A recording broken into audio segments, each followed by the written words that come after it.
Summer Sweetheart, Chapter 7. Carl did not expect to meet Alisa here. He tracked the person to this place, but he was attacked instead. The houses are dense and the terrain is complicated. He can't tell the direction at all. He wanted to hold someone to take him away, but he didn't expect to encounter Alisa.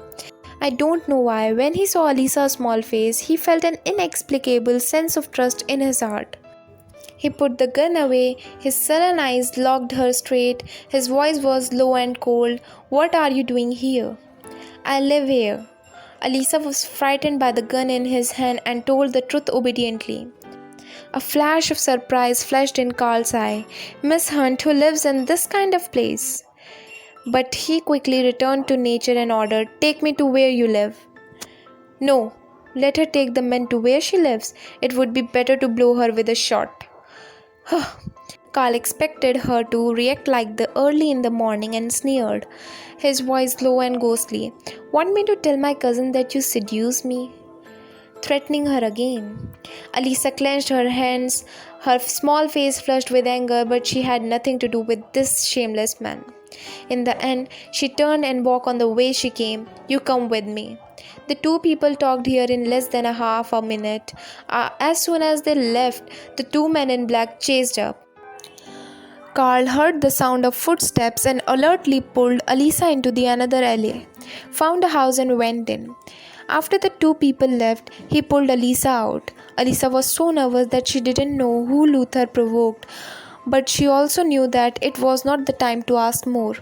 The two hurried back to Alisa's small single room. Alisa stood at the door and looked around like a thief before retreating into the room. What are you? She closed the door, turned around, and was about to ask who Luther provoked. Before the next word could be said, she saw his tall body fall down suddenly. What's wrong with you? Alisa's expression changed, and she hurriedly walked over to help him.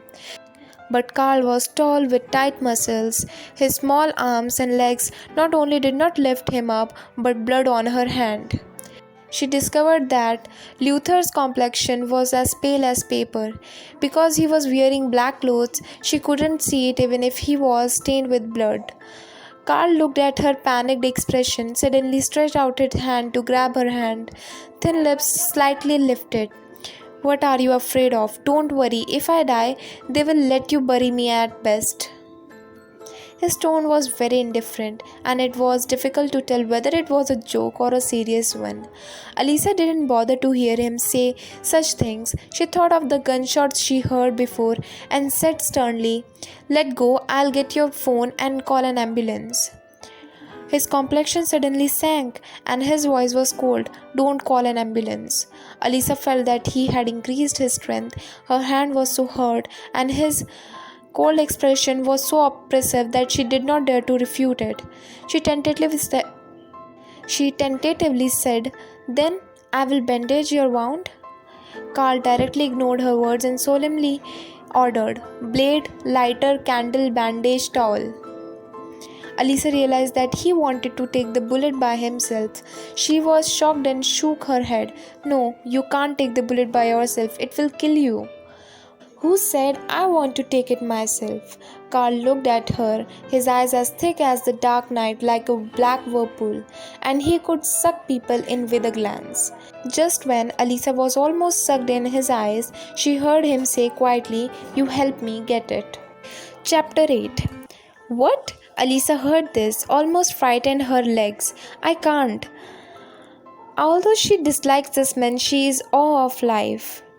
Even though her birth was just the trouble caused by the contraceptive failure of Colin and Rachel, she had been called by Isabel like a servant at Hearn's house for many years, but she still lived very hard.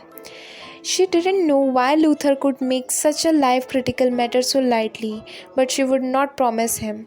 Carl raised his eyebrows. Do you want to bury me? It was still indifferent, but there was an unquestionable firmness.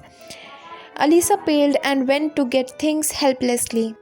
She felt that her life had collapsed beyond repair from the moment she married into Adam's family. So how can she prevent it from being bad? She even had a lot of fun thinking if Luther really died when she fetched a bullet from him, it would not be too bad for her to bury such a beautiful man.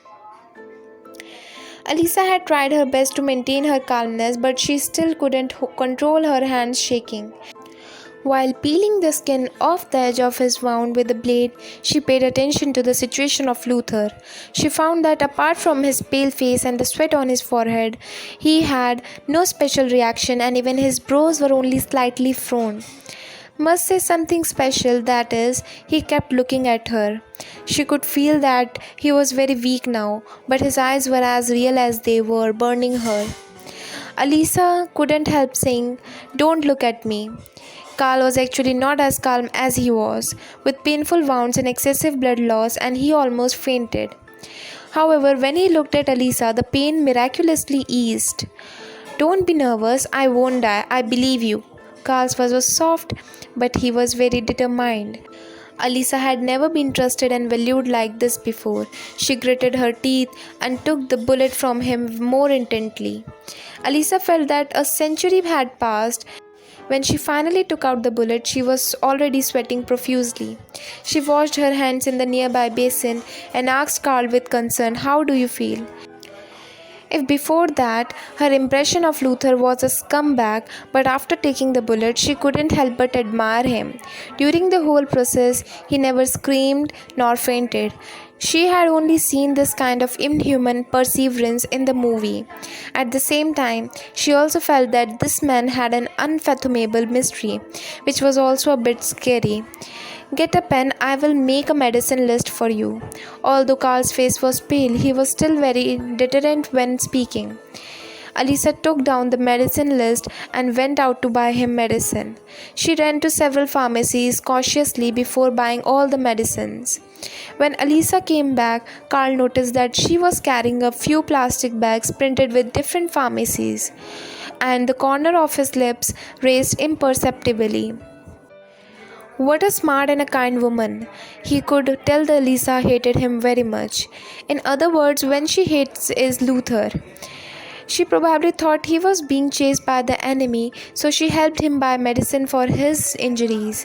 Fearing that it must be suspicious, so she ran to several stores to buy it. Alisa took out the medicine and squatted down in front of him. "I will give you medicine. If it hurts, you can tell me to lighten it."